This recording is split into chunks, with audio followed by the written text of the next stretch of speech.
Welcome back to కథలబడి. ఇవాల్టి మన కథ చదువు రాని వాళ్ళు. పూర్వం ఒక జమీందారు గ్రామంలో ఒక పేద రైతు ఉండేవాడు. అతనికి గల ఆస్తి ఒక ముసలి ఆవు. అది పొలాల కంచెల వెంబడే గడ్డి మేసి పొట్ట పోసుకుంటూ ఉండేది.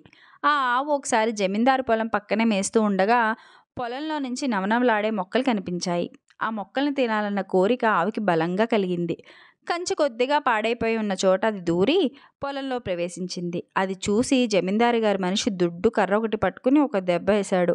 ఆ ఒక్క దెబ్బకే ఆ ముసలి ఆవు చచ్చి ఊరుకున్నది. తమకున్న ఒక్క ఆవు పోయినందుకు రైతు అతని భార్య చాలా విచారించారు. రైతు జమీందారు వద్దకు వెళ్ళి తను ఆవును చంపినందుకు పరిహారం ఇవ్వమని కోరాడు. నీకు పరిహారం కావాలా అంటూ జమీందారు తన నౌకర్ల చేత రైతును 10 కొరడా దెబ్బలు కొట్టించాడు. రైతు తన ఇంటికి తిరిగి వచ్చి జరిగిందంతా భార్యకి చెప్పాడు.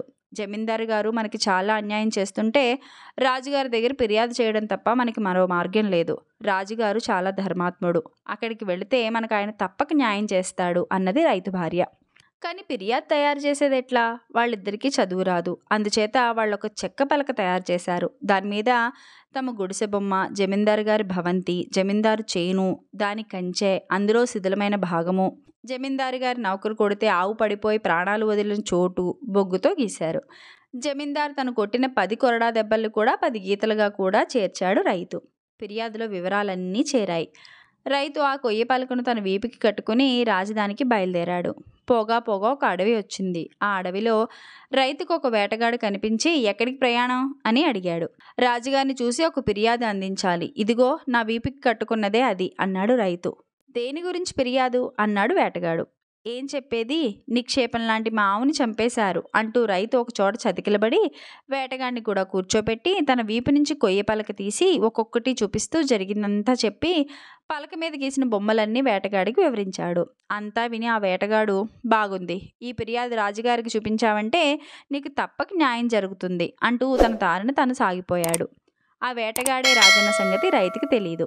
రైతు అడవి దాటి రాజధాని చేరాడు. రాజభవనం వద్ద అతని లోపలికి వెళ్ళడానికి అనుమతి లభించింది. ఒక పెద్ద నడవ దాటగానే విశాలమైన చావడి వచ్చింది. అందులో రాజుగారు 12 మంది మంత్రులు కూర్చుని ఉన్నారు.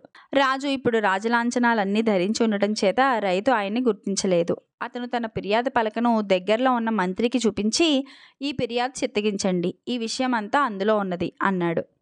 మంత్రి పలక్కేసి చూసి, ఇదేం ఫిర్యాదు, అంతా అయోమయంగా ఉన్నదే అంటూ దాన్ని మరొక మంత్రికి అందించాడు.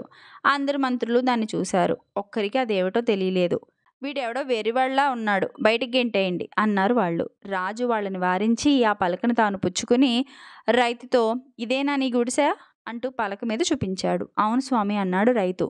ఇది జమీందారు భవనం కదూ అన్నాడు రాజు. అందుకు సందేహం ఏమిటి స్వామి అన్నాడు రైతు. ఈ పొలం కంచి పడిపోయింది ఇక్కడేగా అన్నాడు రాజు. సరిగ్గా ఇక్కడే అన్నాడు రైతు. ఇందులో నుంచి నీ ఆవు పొలంలోకి చొరబడితే జమీందారు మనిషి కొట్టినప్పుడు అది ఇక్కడ పడి చచ్చిపోయింది, అవునా అన్నాడు రాజు. అయ్యో స్వామి, ఎందుకు అడుగుతారు అన్నాడు రైతు దుఃఖంతో.